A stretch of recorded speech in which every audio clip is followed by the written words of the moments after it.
حضرت سیدنا موسیٰ علیہ السلام نے اللہ سے پوچھا کہ الہی آیا کہ تو اتنا قریب ہے کہ میں تجھ سے راز و نیاز کے انداز میں باتیں کروں، یا پھر کچھ بعید ہے کہ بلند آواز کے ساتھ تیرا ذکر کروں، تجھے پکاروں؟ تو اللہ نے فرمایا کہ اے میرے محبوب، جو مجھے یاد کرتا ہے میں اس کا ہم نشین ہوتا ہوں۔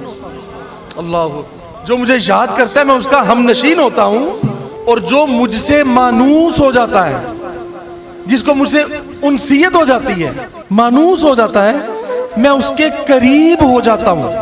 فرمایا موسیٰ حتیٰ کہ میں اس کی رگے جان سے بھی زیادہ قریب ہوتا ہوں۔ اب اندازہ کریں کہ جو یاد کرے اور جو مانوس ہو جائے۔ مانوس ہونا کیا ہے؟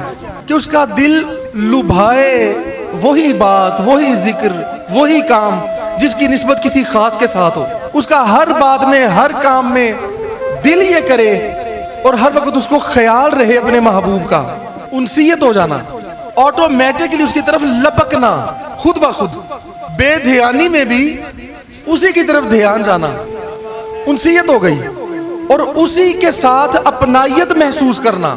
اگر اس کے بات سے، اس کے ذکر سے کوئی بات ہٹے تو اس میں اجنبیت لگے، اپنائیت نہ لگے، اسے کہتے ہیں انسیت پیدا ہو گئی۔ وہ کسی نے کیا شعر کہا ہے کہ مجھے کیا غرض کسی اور سے، مجھے کام ہے اپنے کام سے، تیرے ذکر سے، تیری فکر سے، تیری یاد سے، تیرے نام سے، بس میرا تو یہی کام۔ تو انسیت اسے کہتے ہیں۔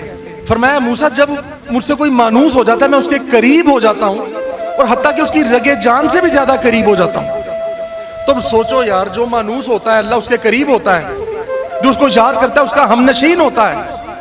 تو جو یہ کہے کہ یار سانس اندر بھی جائے تو اللہ، باہر بھی آئے تو اللہ، جو اتنا مانوس ہو اور جو اتنا یاد کرے کہ ایک سانس بھی اپنے محبوب کے ذکر کے بغیر نہ جانے دے، اے موسیٰ جو میرا ذکر کرے میں اس کا ہم نشین ہوتا ہوں، تو جو ایک سانس بھی اپنے مولا کے ذکر کے بغیر نہ جانے دے، وہ اس کا کتنا ہم نشین ہوگا۔